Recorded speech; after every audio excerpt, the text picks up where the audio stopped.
Alors, donc, pour ce qui concerne l'affichage de l'historique, qu'est-ce qu'on devrait faire? Donc, on a besoin.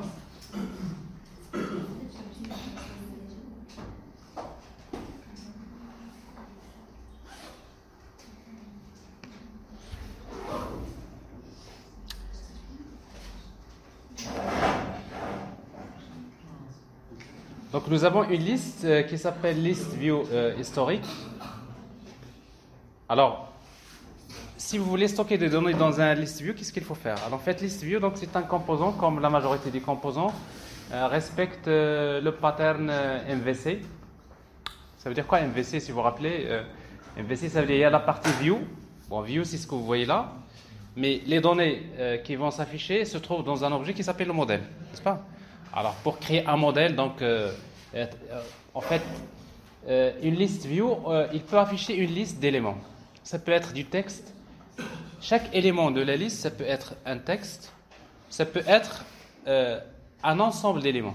Vous pouvez par exemple avoir un list view, donc dans chaque élément, ça peut être par exemple une photo. Le premier élément, c'est une image.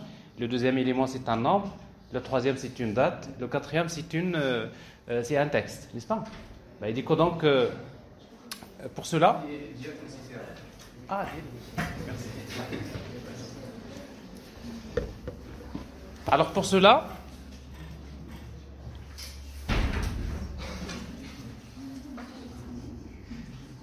donc dans notre cas, on va faire, on reviendra en détail sur comment utiliser les éléments list view. Mais dans un premier temps, on va supposer qu'on va afficher que du texte. C'est-à-dire chaque élément de la liste, c'est un texte. Alors comme si c'est le cas, donc qu'est-ce qu'on va faire? Ce qu'on va faire, c'est ça. Une fois qu'on a initialisé les données, on va créer ce qu'on appelle un array adapter. Alors en fait, un array adapter, c'est un modèle qu'un list view peut utiliser pour afficher des données. Bon, je vais utiliser un array adapter de type string. Donc ça, si vous voulez, je vais l'appeler modèle. Ça, c'est le modèle. Égal new array adapter. Alors, ce array adapter, qu'est-ce que je lui donne comme paramètre? Les données. Alors, vous savez, j'ai déjà déclaré une liste de string qui s'appelle historique. C'est-à-dire, ce modèle-là, il va utiliser donc la liste historique comme donnée à afficher.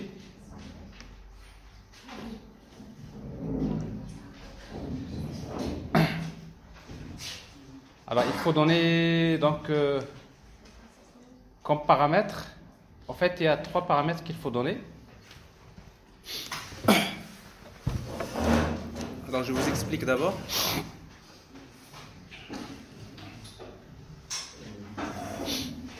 Alors, quels sont les 3 paramètres? Donc, array adapter. Donc, c'est un modèle. Donc, d'abord, c'est le contexte. Donc, je vais utiliser 10, c'est-à-dire qu'il s'agit de cette activité. Le deuxième, maintenant, il faut donner un layout que le list view va utiliser comme élément de la liste. Alors, dans notre cas, du moment qu'il s'agit d'un simple texte, je n'ai pas besoin de créer un layout dans lequel je déclare mes éléments. Alors, je vais utiliser donc un élément qui s'appelle list item 1. Il est prédéfini. En fait, simple list item 1, c'est quoi? Si vous voulez, c'est un item. C'est un layout qui déclare un élément list view. Alors ici, donc, je vais y accéder en utilisant Android R layout simple list item 1. Donc ça, c'est dans le cas où vous avez une simple liste, donc vous pouvez utiliser cet élément-là. Mais si vous voulez, par exemple, créer un list view dans lequel vous avez chaque élément contient des éléments complexes, il y a la photo, il y a un champ de type texte. Alors dans ce cas-là, donc il n'y a pas quelque chose de prédéfini. C'est à vous de créer un layout XML dans lequel vous allez créer un élément list view, un élément image view, etc. Donc en fonction des cas. Alors comme ce n'est pas l'objectif maintenant, parce qu'en fait il s'agit de notre première application, donc on va essayer de faire plus simple. Alors pour cela, on va travailler ainsi. Donc déjà, le modèle, je dois le déclarer en tant qu'attribut, parce que j'en aurai besoin dans les autres méthodes. Donc modèle, donc je déclare d'abord le modèle. Et ici, donc, je vais utiliser modèle égale new. Donc ça, c'est le premier élément, comme je disais, c'est quoi? C'est 10. Le deuxième, c'est Android. C'est Android.r. Android.r. Alors, point quoi? Point layout. Simple list item 1.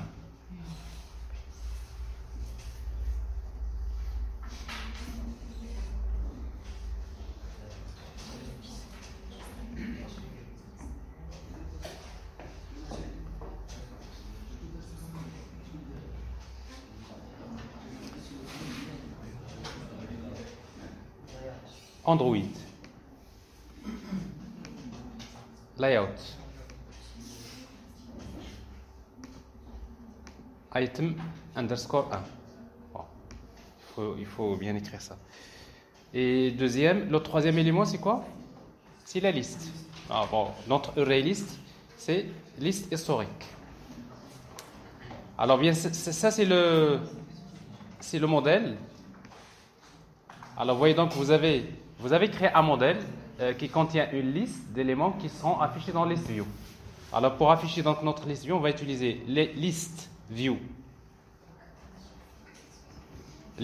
historique .set adapter, et on va définir quoi comme adapter? C'est modèle. Alors je répète, vous avez créé un list view, d'accord? Ce list view, il est fait pour afficher une liste de strings. Alors donc, list view, on va lui donner un modèle. Et ce modèle-là, c'est quoi? C'est l'objet qui contient les données qui seront affichées par list view. Alors, ce modèle pour nous, c'est quoi? C'est un array adapter, c'est un simple adapter dans lequel qui reçoit comme paramètre une liste. C'est liste historique. Alors dans notre cas, donc, à chaque fois que je veux afficher un élément sur la liste, il suffit de l'ajouter à cette liste. Donc à chaque fois que vous ajoutez à cette liste un élément, automatiquement, il va s'afficher au niveau de list view. Donc je viens de lier soi-disant une liste à un list view qui est le composant view. Oui? Alors en principe, le MVC derrière MVC, il y a observer. D'ailleurs, justement, on va l'utiliser pour pouvoir notifier que les données ont changé. C'est ce qu'on va faire.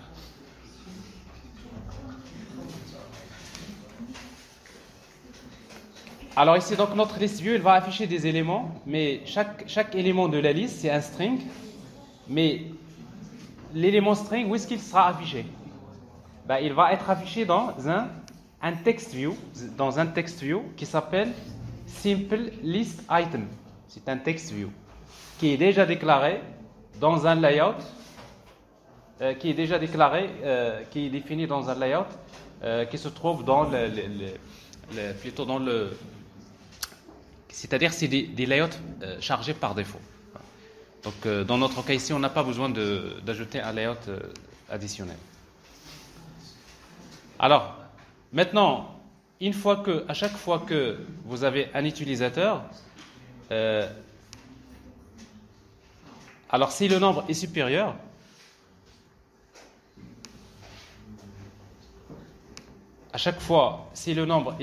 qu'est-ce qu'on va faire? Donc on va ajouter dans liste historique, ok?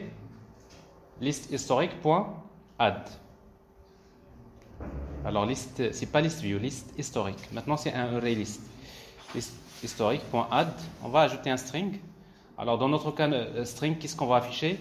On va afficher d'abord l'indication, c'est-à-dire la tentative. On l'appelait ici counter, n'est-ce pas? Counter, et après on va mettre quelque chose comme ça juste pour afficher une flèche, et après on va afficher le texte, on va dire le nombre supérieur, inférieur, plutôt le nombre joué, c'est-à-dire number. Bon, juste on va garder les nombres dans la liste. Donc c'est-à-dire pour la tentative numéro telle, voilà le nombre qui a été saisi. Tentative numéro telle, bon, après on peut ajouter d'autres choses. Je fais la même chose,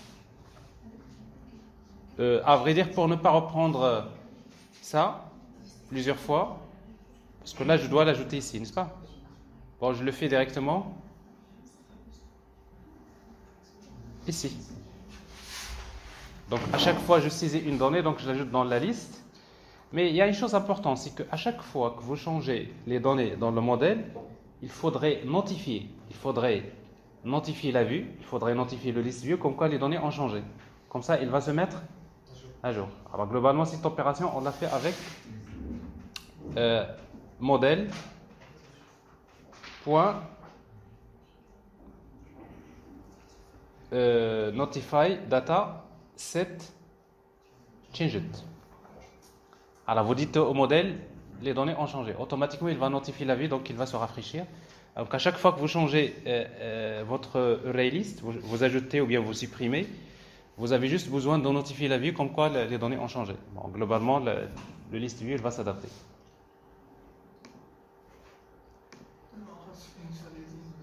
Alors qu'est-ce que je dois initialiser?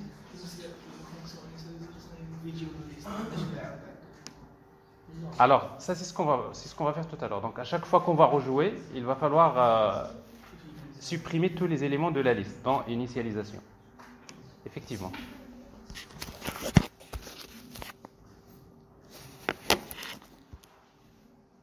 Voilà. Alors donc on va jouer. C'est pas tout le temps qu'on joue, n'est-ce pas? Alors, vous programmez, il faut en profiter à un moment donné, mais n'oubliez pas, hein, parce que parfois quand vous créez un jeu, vous oubliez que vous êtes programmeur et vous prenez du plaisir à jouer. Alors 10. La valeur, elle est inférieure. Vous voyez donc déjà le premier élément a été ajouté. Il est inférieur. Valeur inférieure. Valeur inférieure. Ça veut dire qu'il faut donner une valeur supérieure, n'est-ce pas? 60. Valeur, elle est inférieure. 80. Elle est inférieure. Alors là, il se rapproche de 100. Elle est supérieure. Donc, en principe, il devrait être entre 80 et 90. Donc, c'est-à-dire, vous allez donner la moitié.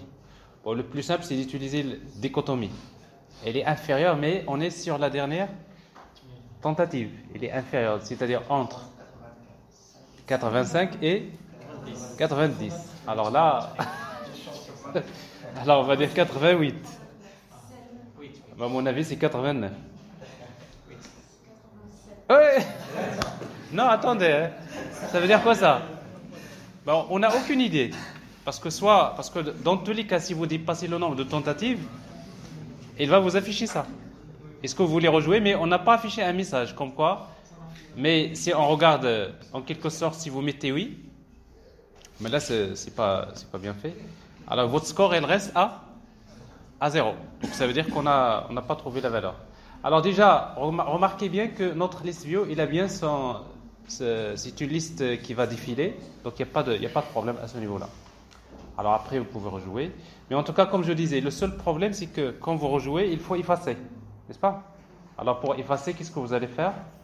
Donc dans rejouer, il faut utiliser, c'est pas rejouer, dans initialisation. Une fois que vous réinitialisez, vous utilisez donc list historique.clear. Et c'est pareil. Il faut notifier. Ça veut dire quoi? Modèle.set plutôt notify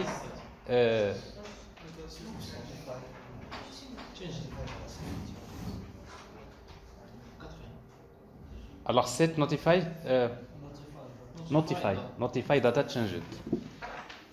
Notify data set changed. Alors vous rechargez l'application.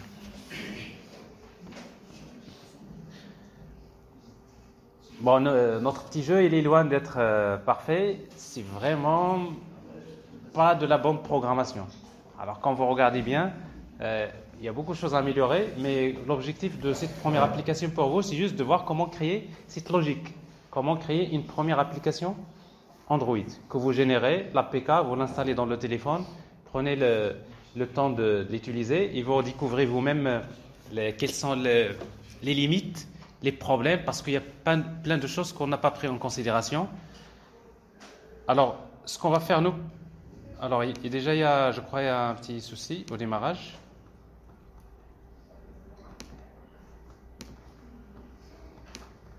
Alors, c'est quoi le petit souci? C'est que ce clear-là, en principe, modèle.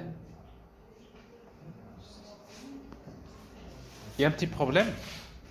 Alors, c'est quoi le problème? C'est en fait modèle, la même chose. On a appelé initialisation avant de définir la valeur de modèle. Voilà, logiquement, une fois que je définis mes données, c'est à ce moment-là que je fais l'initialisation. Sinon, vous aurez des nuls.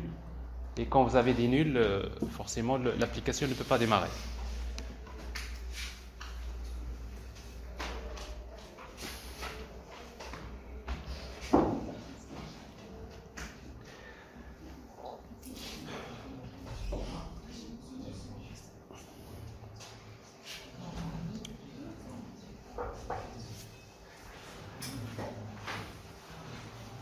Alors, 60, valeur supérieure.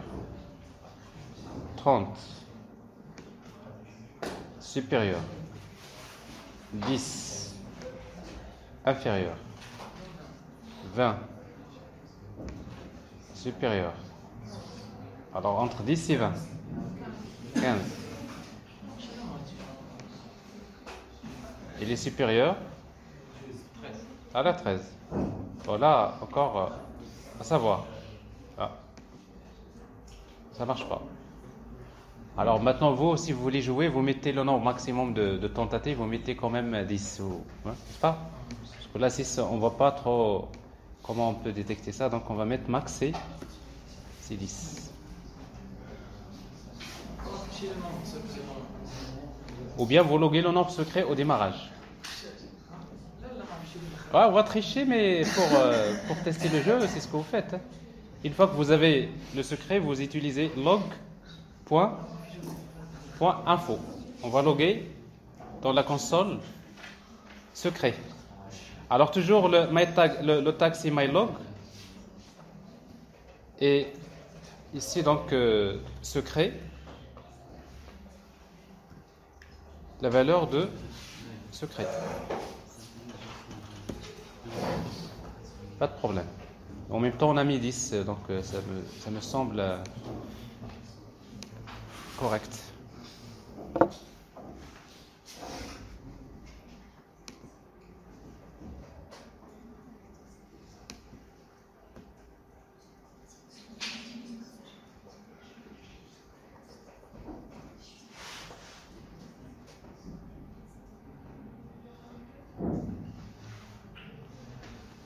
Alors l'application démarre, si vous regardez bien dans votre log, ici, dans log 4, vous voyez déjà ici, donc si vous cherchez le tag mylog, on voit déjà notre secret c'est 88. Donc on peut jouer facilement, enfin, on va tricher.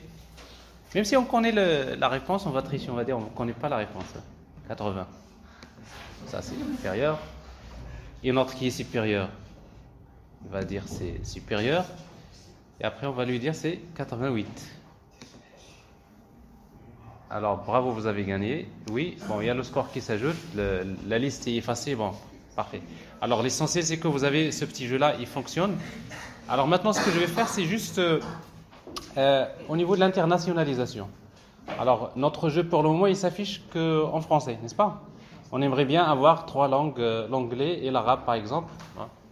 Alors qu'est-ce qu'on doit faire?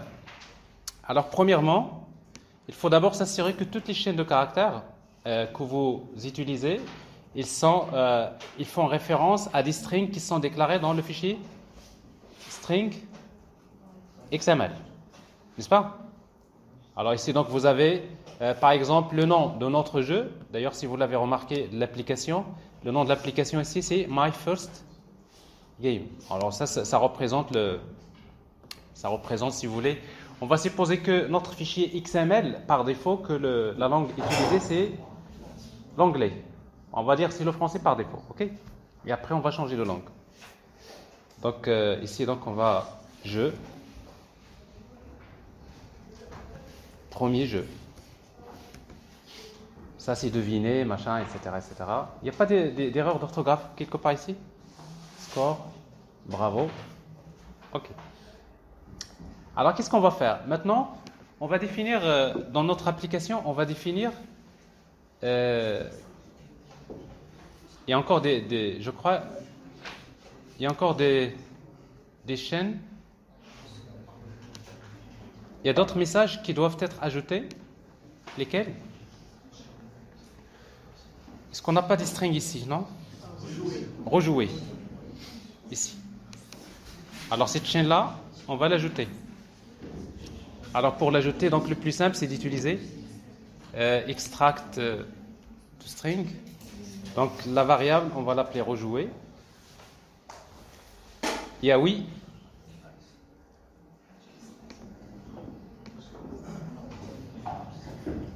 Oui.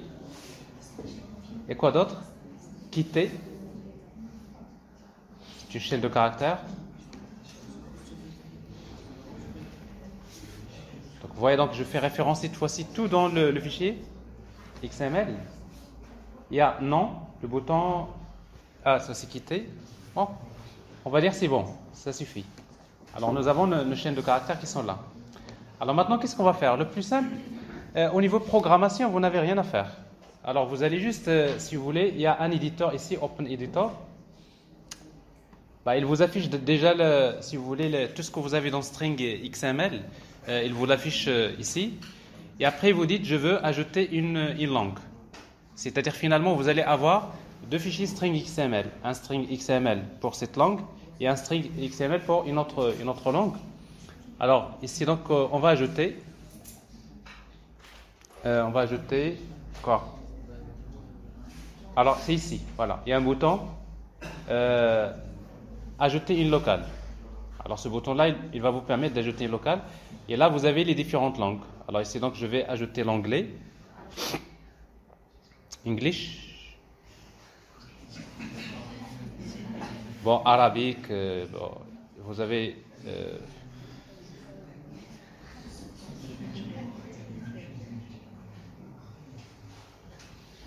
Donc A, B, C, D, E. Donc ici. Alors normalement, je dois faire pour l'anglais et pour l'arabe, n'est-ce pas? Mais sauf que malheureusement, notre émulateur, je crois, il ne supporte pas l'arabe. Donc on va quand même les faire les trois. Alors, l'anglais d'abord. English. Voilà.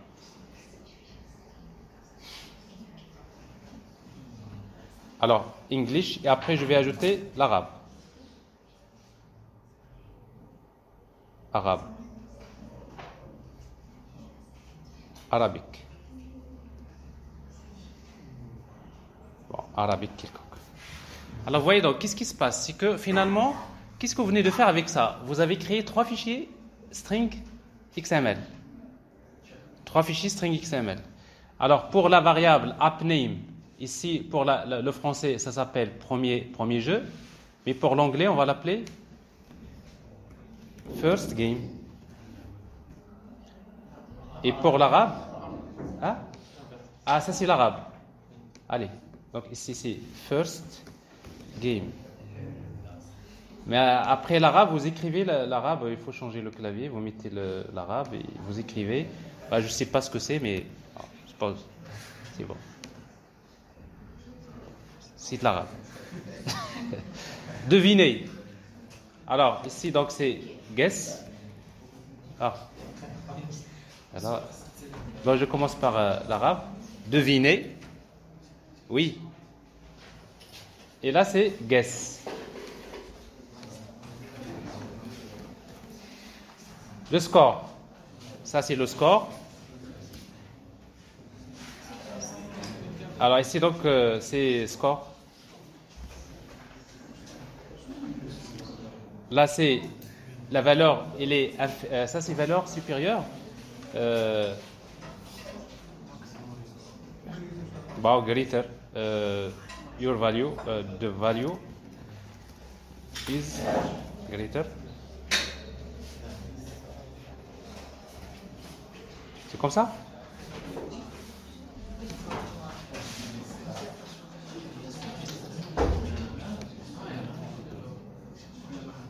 La valeur elle est inférieure, the value is smaller ou little. Congrats. Rejouer. Replay. Yes. exit. Alors, on vient de traduire. Après, vous faites la même chose pour l'arabe. Alors, mon clavier ne me le permet pas.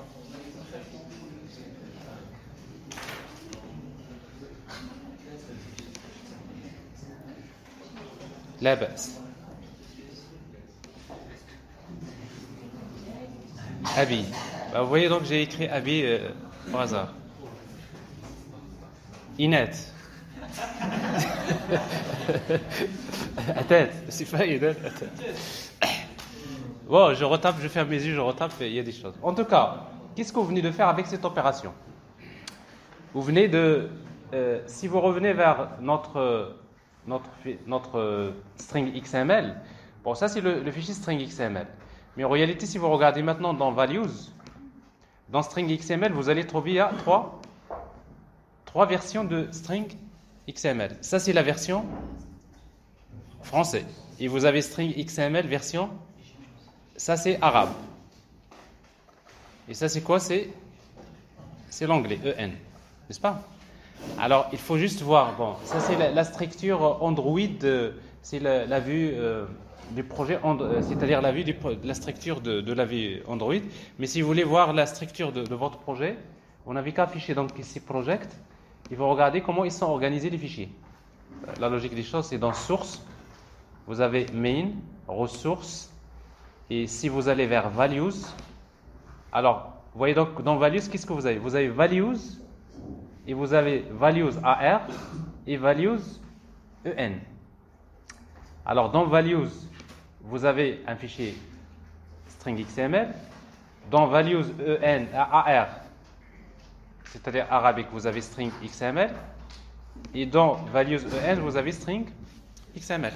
C'est-à-dire qu'en fait, l'utilisateur final, s'il utilise un système arabe, automatiquement, c'est ce fichier qui va être utilisé. S'il utilise l'anglais, c'est l'autre. Mais s'il n'utilise pas l'une des langues par défaut, la langue par défaut, c'est celle qui se trouve dans Values. Donc pour moi, donc, je suppose que la valeur par défaut, c'est le français. N'est-ce pas? Mais autrement, généralement, vous utilisez l'anglais comme valeur par défaut. Est-ce que c'est clair? Donc vous voyez, donc on n'a rien changé au niveau du programme, mais par contre, on a respecté quelque chose, c'est que les ressources, s'il vous plaît, les ressources que nous avons utilisées, toutes les chaînes de caractères, il faut éviter d'injecter des valeurs, on va dire brutes, du texte dans XML et dans Java. Alors toutes les chaînes de caractères que vous utilisez, faites référence à des variables qui sont déclarées dans string XML. Et ce que vous avez fait pour les chaînes de caractères, vous pouvez le faire pour les couleurs. Alors généralement, si vous voulez changer les couleurs en fonction de la langue, la même chose, vous faites le même travail. C'est-à-dire vous pouvez, d'ailleurs c'est ce que je vais vous montrer tout à l'heure, il y a dans Colors XML, c'est pour définir les couleurs que vous utilisez. Donc ça c'est un cas que je vais traiter. La même chose pour les styles, la même chose pour dans Drawable, vous avez les graphiques, n'est-ce pas? Tout ce qui est les images et tout ce qui est les ressources graphiques, les dessins, etc. Alors tout ça, vous pouvez l'internationaliser de la même manière. On va tester quand même. Alors je reviens à la vue paquet, plutôt la vue Android. Comme ça, j'ai la structure. En fait, cette vue-là, il ne vous donne pas vraiment la structure de la structure physique de votre projet. Donc il vous donne juste une structure logique. Alors je vais exécuter mon application.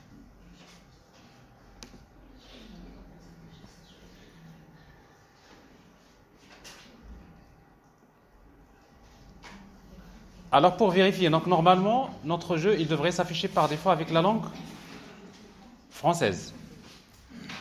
Et après, on va changer dans la configuration de l'émulateur, on va changer la langue et on regarde. Est-ce que ça va basculer automatiquement?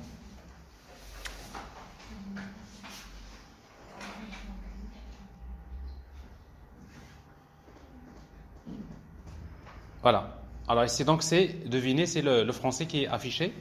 Alors maintenant, ce que je vais faire, donc je vais aller vers... voilà, je vais aller vers la configuration de mon téléphone. les paramètres. Alors, dans les paramètres, vous allez trouver le système. C'est là où je peux choisir les langues, n'est-ce pas?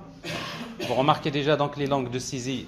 Quelle est la langue qui est là par défaut? C'est le français. Alors, c'est donc ce que je vais faire dans les langues. Je vais ajouter une nouvelle langue.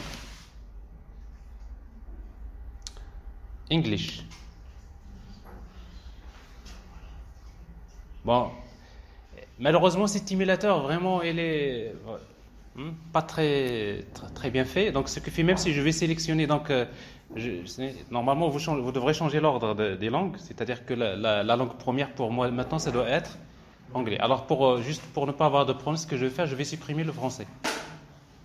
Alors, pour supprimer le français, donc, je vais utiliser là un truc supprimer. Supprimer quoi? C'est le français. Ben, je supprime le français. Ben, il dit que donc dans mon téléphone, la seule langue que j'ai spécifiée, c'est l'anglais. Alors, une fois que je fais ça, je reviens à l'application.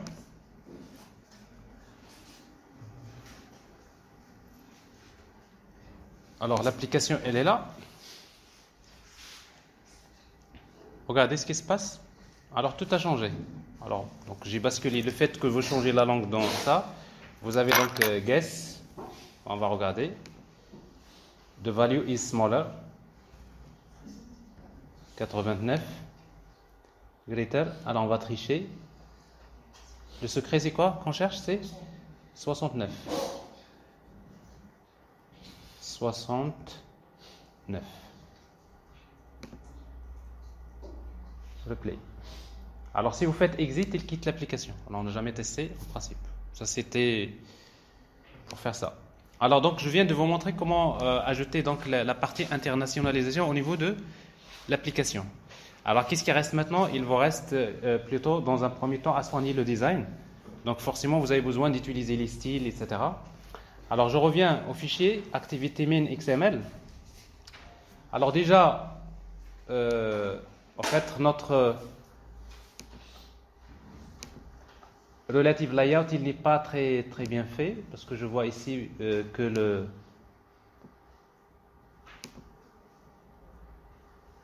en tout cas, maintenant ce que je vais faire, supposons que vous voulez changer le style d'un bouton. Notre bouton, avec ce style-là, c'est pas très joli, n'est-ce pas? Donc on veut utiliser un bouton un peu stylé. Alors dans ce cas-là, qu'est-ce qu'on peut faire? Ben, la même chose, donc vous pouvez aller vers le bouton, les propriétés, vous allez trouver des trucs comme background, vous pouvez choisir la couleur, etc. Mais ça, c'est pas forcément une bonne manière de travailler. Vous pouvez chercher des couleurs, ici.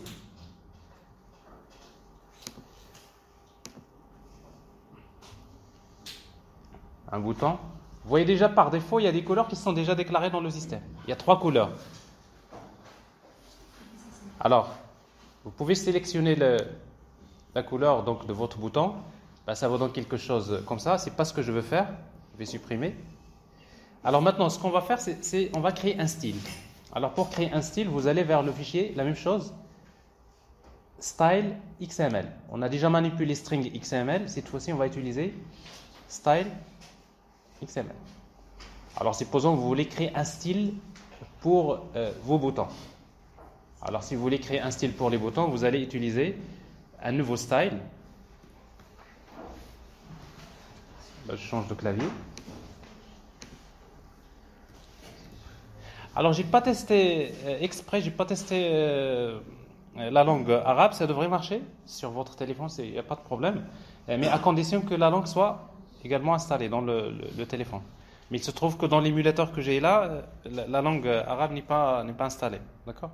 Donc ça veut dire dans votre téléphone physique, vous pouvez faire ça, il n'y a pas de souci. Alors je vais utiliser un style. Alors, je vais créer un style que je vais appeler BTN. My BTN.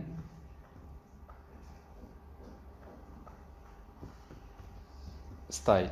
My button style.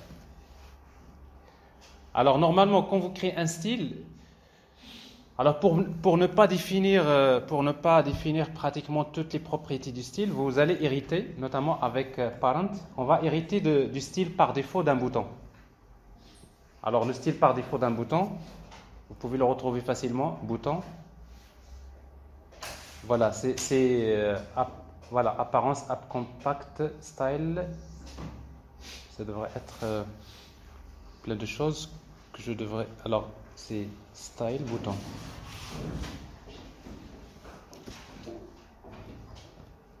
Bouton, je crois que c'est ça. Je suis pas sûr, mais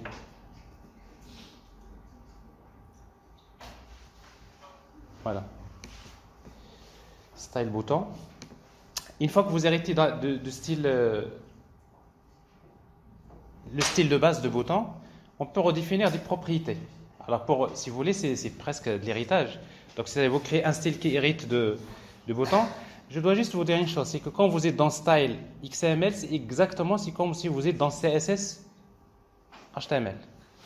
C'est la même philosophie, si vous voulez, la même structure. Alors ici, donc, je vais définir ça. Supposons que je voudrais changer que la couleur du texte, je vais utiliser text color. Et la même chose, donc la couleur du texte, vous avez plusieurs manières de la spécifier. Donc soit que vous utilisez la valeur hexadécimale avec dièse. Par exemple, vous voulez un rouge, vous utilisez FF0000. C'est-à-dire les composantes rouge, vert, bleu, n'est-ce pas? Ça, c'est la couleur du texte. Alors, la même chose, le fait de spécifier les valeurs des couleurs directement, c'est pas une bonne chose. Pourquoi? Parce que si vous avez beaucoup de composants qui utilisent la même couleur, dès que vous décidez de changer la couleur, vous serez obligé de modifier dans pas mal de choses. Si vous avez plusieurs styles qui utilisent la même couleur, n'est-ce pas? Supposons que vous mettez là la couleur pour ce style-là, après vous créez un autre style qui utilise la même couleur. Le problème qui va se passer, c'est au niveau de la maintenance. Si vous voulez changer la couleur, qu'est-ce qui se passe? Il faut changer partout. Alors pour éviter de spécifier directement des valeurs de couleur, la même chose, qu'est-ce qu'on va faire? Il y a un fichier spécifiquement pour les couleurs. Alors vous allez déjà remarquer dans Colors XML, vous allez trouver, il y a 3 couleurs qui sont déjà déclarées par défaut. Alors il y a les 3 couleurs de base, il y a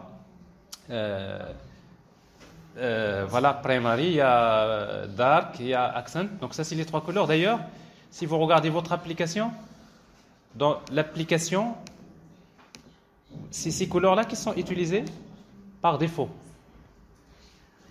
Alors ici, dans Activity Main, vous voyez donc ça c'est un bleu, et après l'autre, ce que nous avons vu tout à l'heure, c'est l'autre couleur qui est également utilisée par défaut. Alors bref, je veux ajouter une nouvelle couleur ici. Alors si vous voulez ajouter une couleur, vous déclarez la couleur. Alors vous pouvez l'appeler par exemple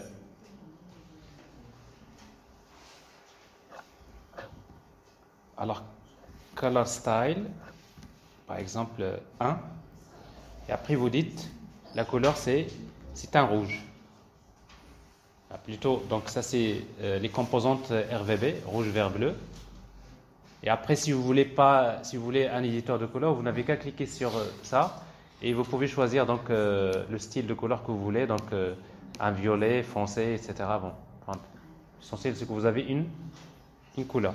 Donc vous avez défini une couleur. Alors cette couleur-là, que vous voyez là, je vais l'utiliser dans le style. Ouais, donc j'ai créé un style. Donc je crée un style que j'ai appelé My Button Style, qui hérite du style de base du bouton, et pour lequel je voudrais redéfinir la valeur de la couleur, text color. Alors dans ce cas ici, donc pour ne pas utiliser la couleur directement, je fais référence vers color slash. Alors ici donc c'est colors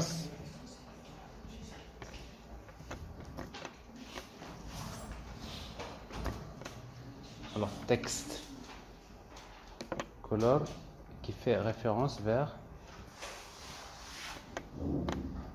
ça devrait marcher comme ça, c'est normalement, alors values, pas de souci ici, alors le style, non directement color, c'est pas color, c'est color.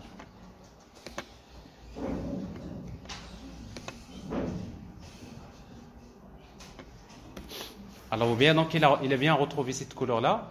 Donc, qu'est-ce que vous venez de faire? Vous venez juste de définir un style. Alors maintenant, à chaque fois que si vous voulez un bouton, il n'y a pas que ces paramètres qu'on peut définir, on peut ajouter d'autres paramètres. Text size par exemple, padding. Alors padding par exemple, je vais utiliser un espace de 10 pour donner plus d'espace. C'est pas pixel, c'est dp.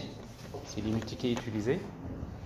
Alors la même chose, même les valeurs des dimensions que vous spécifiez, si vous voulez bien faire les choses, il faut que ce soit des références vers des valeurs qui sont déclarées dans un fichier qui s'appelle dimension XML.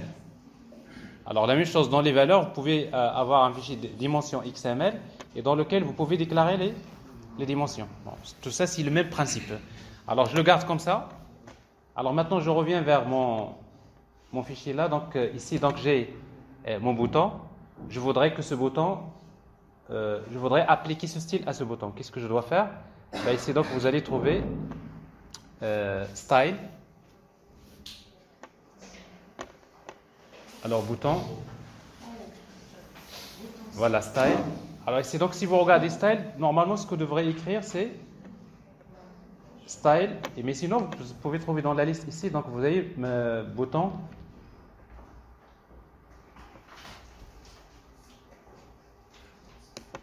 Alors, en principe, nous avons notre style qui devrait être parmi les listes des styles qui sont là. Alors, dans le projet, alors on va l'écrire. Donc, vous utilisez ces style / directement mon style. Alors, comment je l'ai appelé?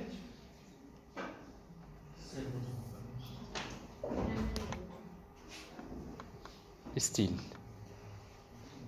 Je l'ai appelé my button style. Alors, en principe, vous devrez l'avoir.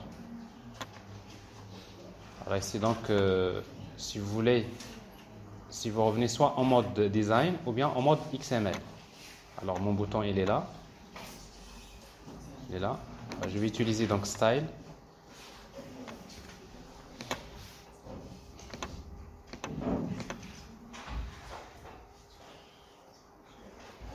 Alors my button style. Alors, my button style, donc, en principe,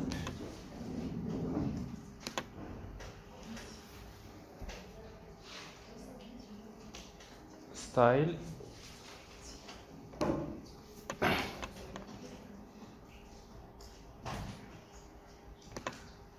alors, style,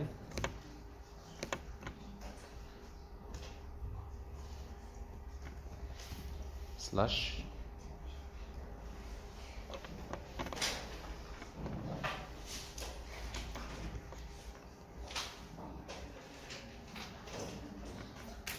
my button style.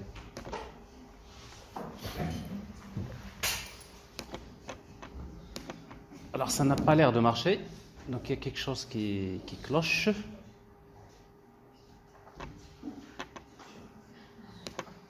Alors j'ai mon style.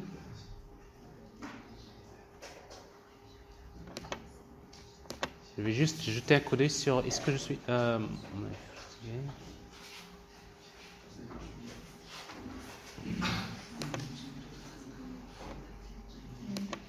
alors item text color.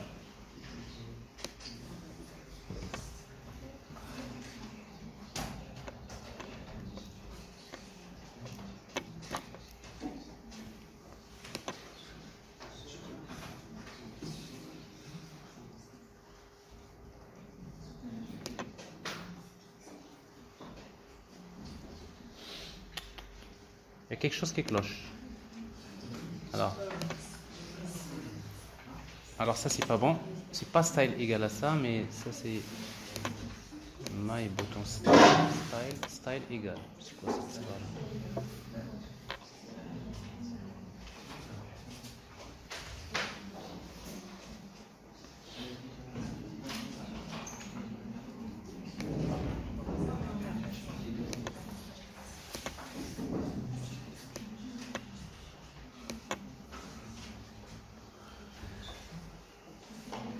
Ok, on va regarder.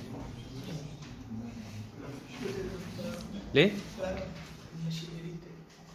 je pense aussi, hein, parce que là, ça m'arrive d'oublier les styles. Je crois qu'on a mal hérité du bon style. Alors, je vais juste regarder un exemple. Donc, jeu Android, New Windows.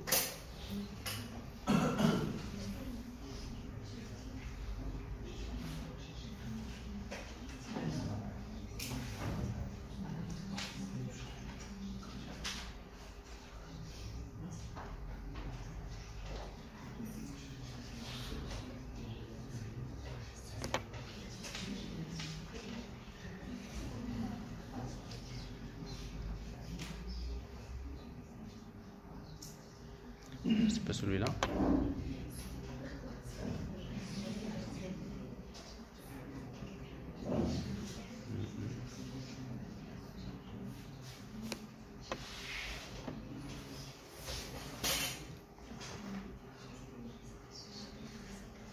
Oui, c'est exactement ça. Regardez le style d'héritage, c'est pas ça.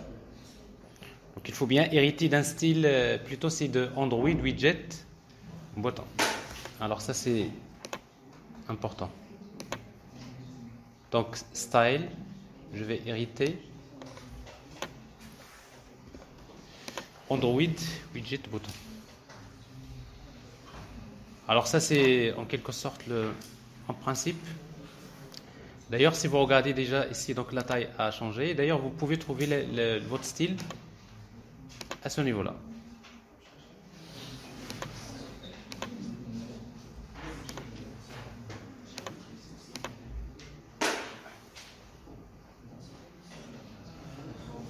Alors vous remarquez déjà le style a été appliqué mais pas la couleur.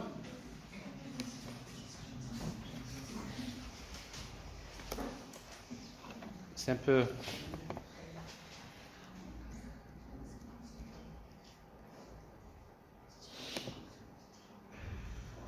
Alors si vous faites ça, bon, je vais exagérer un petit peu. En principe, juste pour voir est-ce que le style a été bien appliqué. Vous voyez donc le style, il s'applique bien. Juste peut-être la couleur que j'ai mal, l'attribut de la couleur text color. Style 1. Alors ça c'est 5 dp.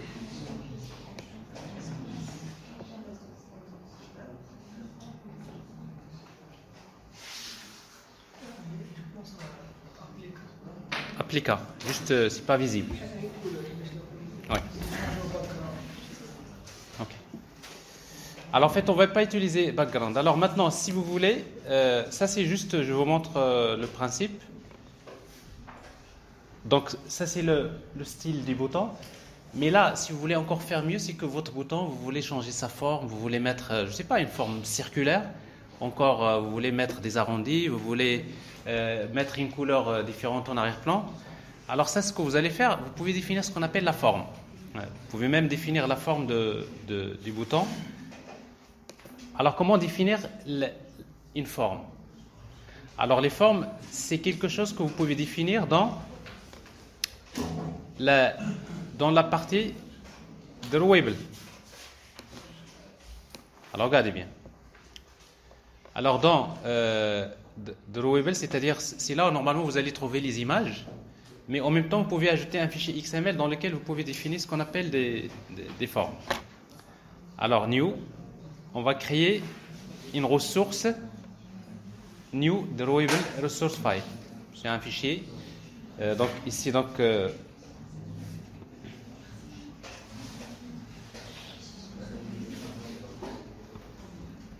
je vais définir des formes ici.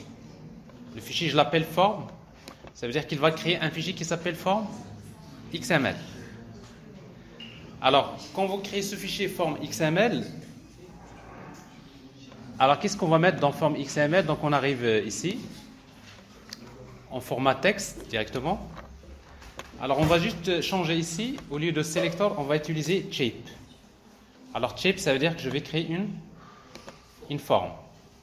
Alors, quand vous utilisez shape, vous pouvez définir un certain nombre d'éléments. Alors, le premier, c'est stroke.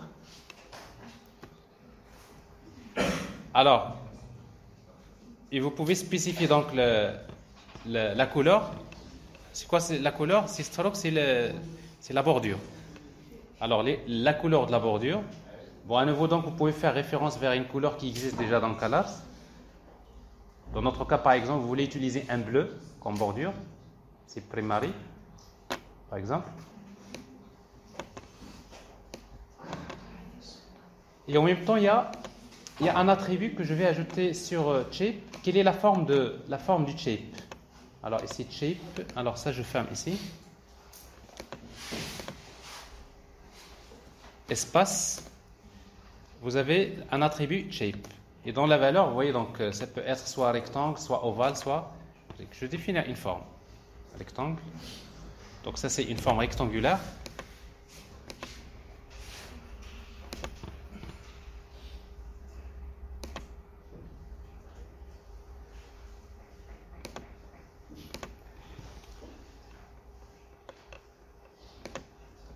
Alors, quoi d'autre? Donc, j'ai stroke, ici, donc je vais définir l'épaisseur de la bordure, c'est 8.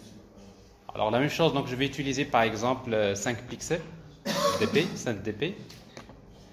Alors, ici, donc, si vous remarquez ici, donc, qu'est-ce qui est dessiné? C'est la structure. Après, vous pouvez changer, vous dites par exemple, je vais utiliser par exemple dp.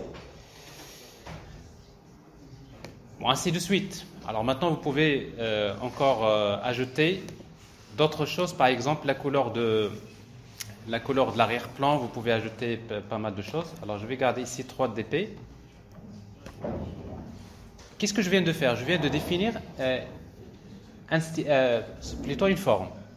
Alors maintenant, cette forme-là, que j'ai ici, ben, je vais l'utiliser dans mon style que j'ai créé. Alors, j'ai créé un style ici donc qui s'appelle MyButtonStyle. Alors ici donc je ne vais pas utiliser text color là, je vais utiliser directement c'est item shape. Alors item shape, je ne sais pas pourquoi il fait ça. Item shape, c'est quoi la valeur? Alors je vais encore utiliser une référence vers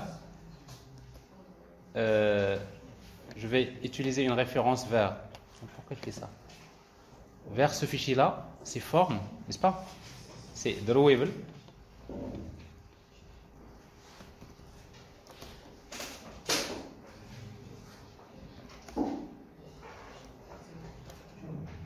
Alors c'est shape. Mais je ne l'ai pas nommé, ce shape-là. Alors ici, shape. Donc, drawable form. Alors,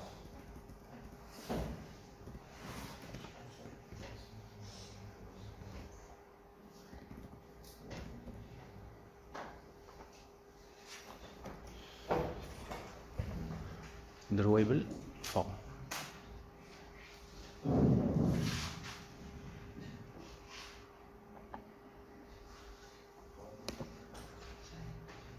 Non?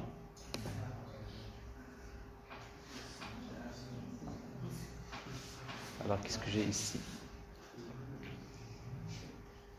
Alors, ça c'est drawable bit and shape. C'est bien ça. Alors, shape. Alors, ça c'est un rectangle, stroke, bon, solide, donc ça c'est le fond, si vous voulez. Alors, au niveau de mon style, donc j'ai un style dans l'attribut. Ah oui, c'est background, c'est pas cheap. Désolé.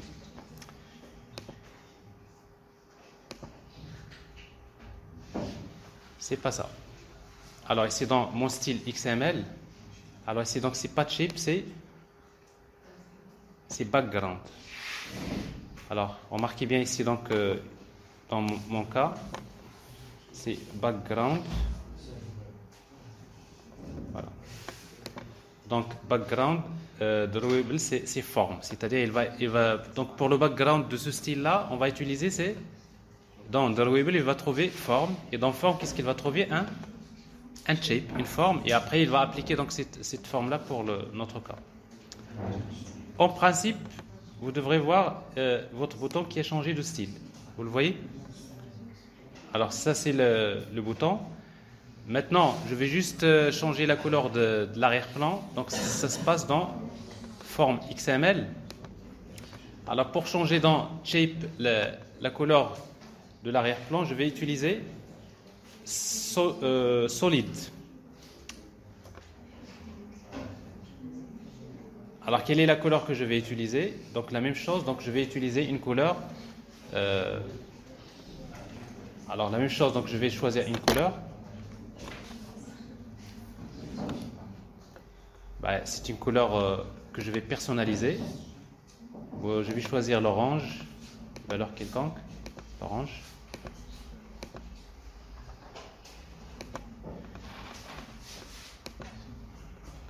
Voilà. Bon, en fait, on a donné l'impression qu'on a passé beaucoup de temps donc à colorer notre bouton et tout ça, mais en réalité, ce qu'on vient de faire, c'est que nous avons juste montré comment créer un style. Mais il se trouve que le style là, vous voulez que tous les boutons que vous allez créer dans votre application, vous voulez qu'ils portent ce style. Alors pour ne pas aller directement vers chaque bouton, vous lui dites voilà le style. Vous pouvez le faire directement, c'est-à-dire vous pouvez supprimer là. C'est-à-dire dans votre interface, vous n'appliquez pas de style et vous allez vers style.xml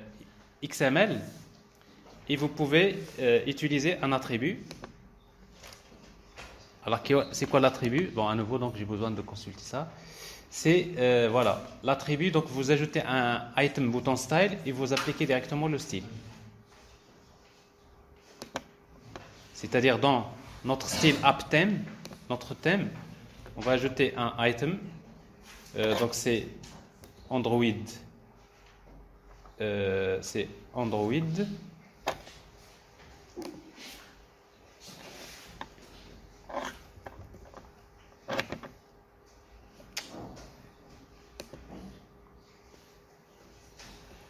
Bouton style. Alors.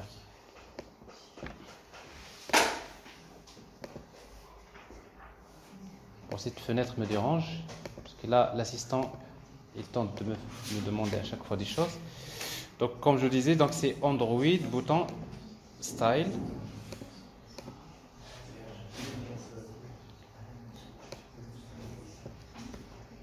C'est Android bouton style.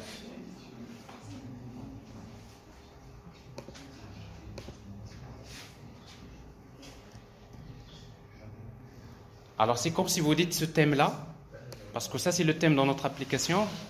Vous lui dites que tous les boutons, tout le style, parce que par défaut un bouton, quand vous créez un bouton par défaut, il utilise le style Android bouton style. Ça c'est le style par défaut. Après, on va lui dire qu'on va utiliser le style. C'est notre style, c'est-à-dire my button style. Donc style / my button style. Voilà. Alors ça, si vous faites ça ici, donc ça veut dire que dorénavant, dans votre application,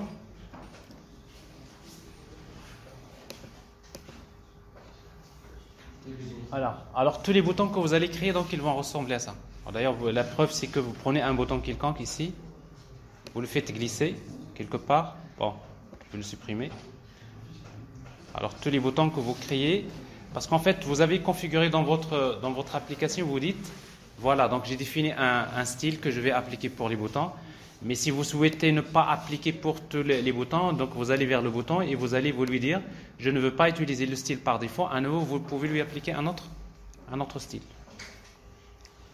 Alors cette partie-là, donc je vais l'annuler. Voilà. Ici.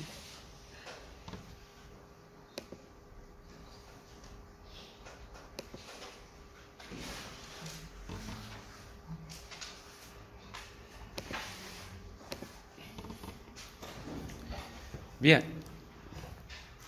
Alors en fait, c'est vrai, c'est une petite première application sur Android. Donc la dernière fois, j'ai passé du temps à vous expliquer les concepts de base, donc pour comprendre la structure d'une application Android. Maintenant, vous allez vous mettre devant vos machines et vous allez essayer donc installer, configurer, créer une première application. Vous dessinez donc les éléments de l'interface. Alors pour le moment, donc vous pouvez utiliser donc le Relative Layout qui va vous permettre de placer librement vos composants manuellement, mais il faut faire attention parce que avec Relative Layout, il faut savoir manipuler vos éléments. Mais la prochaine fois, donc, je vais vous parler donc justement de comment faire la mise en page, notamment comment utiliser les différents layouts pour créer une interface, c'est-à-dire qui va vous donner la garantie qu'il va s'afficher correctement, quelle que soit la taille de votre téléphone et quelle que soit la nature du téléphone. Est-ce que vous pouvez pivoter horizontalement, verticalement? Bon, globalement, ça vous avez besoin de faire autre chose.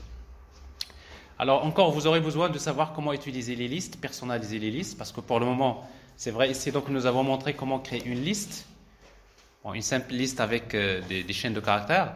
Alors l'utilisation des listes, c'est quelque chose de très important. Donc on va essayer de voir comment personnaliser, comment créer un modèle, comment créer peut-être des listes qui contiennent des images, des textes, etc. Et l'interaction avec le serveur. Parce qu'en fait, jusqu'à présent, tout ce que vous faites là, donc les données que vous avez là, donc c'est des données, c'est des applications statiques, n'est-ce pas? Mais dans la majorité des cas, les applications que vous créez, c'est des applications qui, à un moment donné, vont envoyer des requêtes HTTP vers la partie back-end, récupérer des données et les afficher. Alors, si on arrive à faire ça, donc on peut avoir déjà une idée sur comment travailler une application Android. Mais juste après, on va faire la même chose, mais dans le développement hybride. C'est-à-dire, on va utiliser Ionic pour voir encore qu'on peut faire la même chose, mais cette fois-ci pour différentes plateformes, mais en utilisant uniquement du HTML, du JavaScript et CSS globalement, mais en faisant appel à un outil qui s'appelle Cordova. Alors, donc je vous rappelle qu'une fois que vous terminez l'application, qu'est-ce que vous allez faire? Il faudrait générer le APK. Alors, pour générer le APK, qu'est-ce que vous faites? Donc, vous avez build, generate signet APK. Alors, vous donnez principalement, donc d'abord, parce que quand vous générez l'APK, vous avez quand même la possibilité de donner des autorisations, notamment, principalement la licence, le nombre d'années d'utilisation, etc. Alors, si vous voulez, au départ, vous créez un case store. Alors, vous créez un case store, donc vous pouvez l'appeler, par exemple, K2.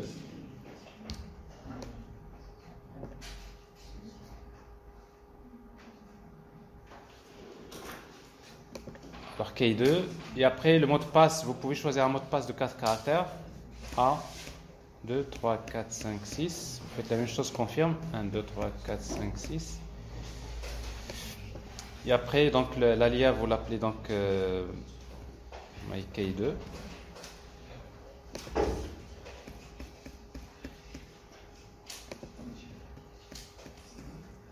OK. Alors, le nom de l'organisation.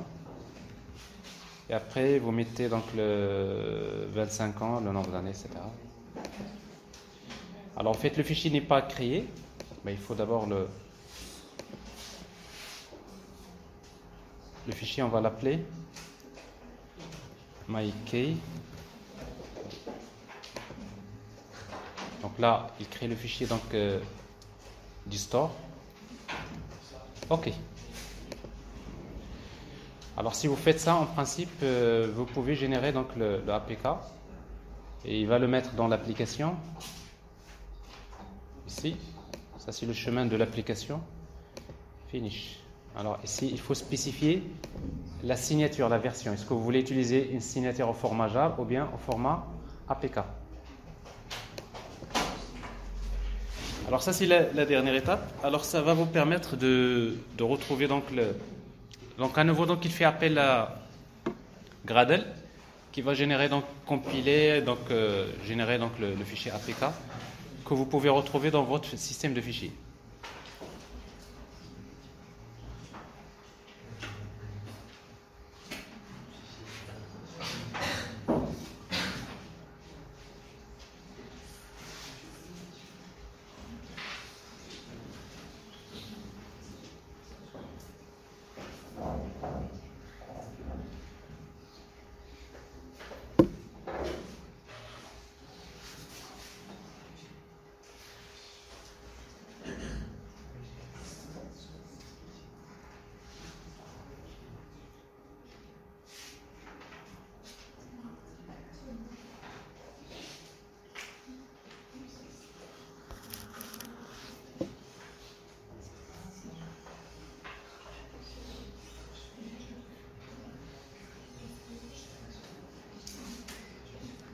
Bon, l'APK, il est généré.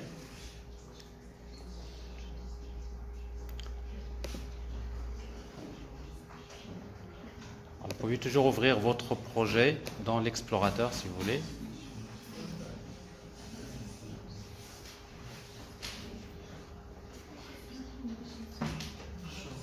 Show in Explorer. C'est ce que je cherchais. Alors en fait, dans App, vous allez trouver Build, ou plutôt Release, et vous allez trouver le fichier .apk. Alors ici donc c'est à peu près 1,2 mégaoctets. Bon, votre application c'est 1,2 mégaoctets, mais après ce fichier-là, comme je disais, donc le APK, si vous voulez voir ce qu'il contient, vous n'avez qu'à changer l'extension, vous mettez .zip, c'est pas parce que c'est un fichier .zip. Vous faites l'extraction et vous allez trouver donc une application Android, ce qu'il contient en principe.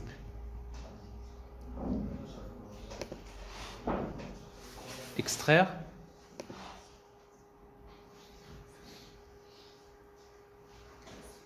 Alors là, c'est l'application. Premièrement, le premier fichier qui est le plus important dans l'application Android, c'est Android manifest.xml. Je l'ai expliqué la dernière fois. Aujourd'hui, je ne l'ai même pas montré, mais j'en ai parlé la semaine dernière, n'est-ce pas? J'avais parlé de ça.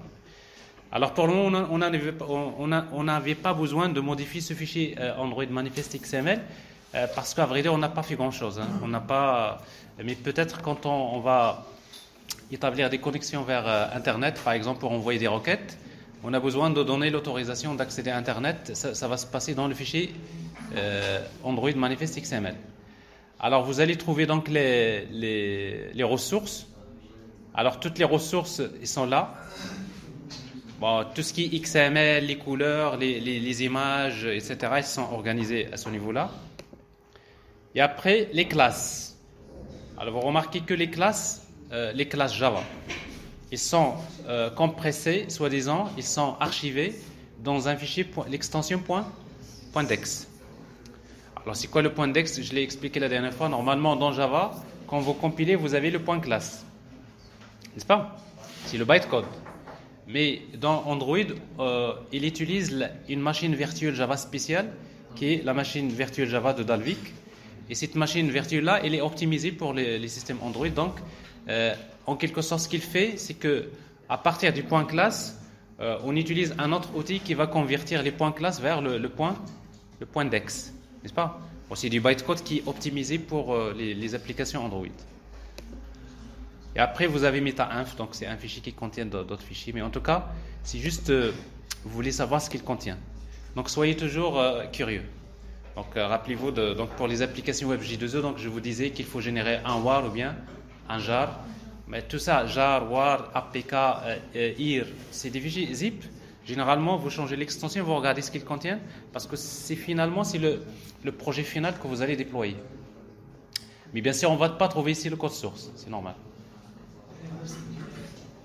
Oui? Oui? Tu veux, à partir de Dex, tu veux obtenir le code, tu peux l'avoir, oui. Pas un problème.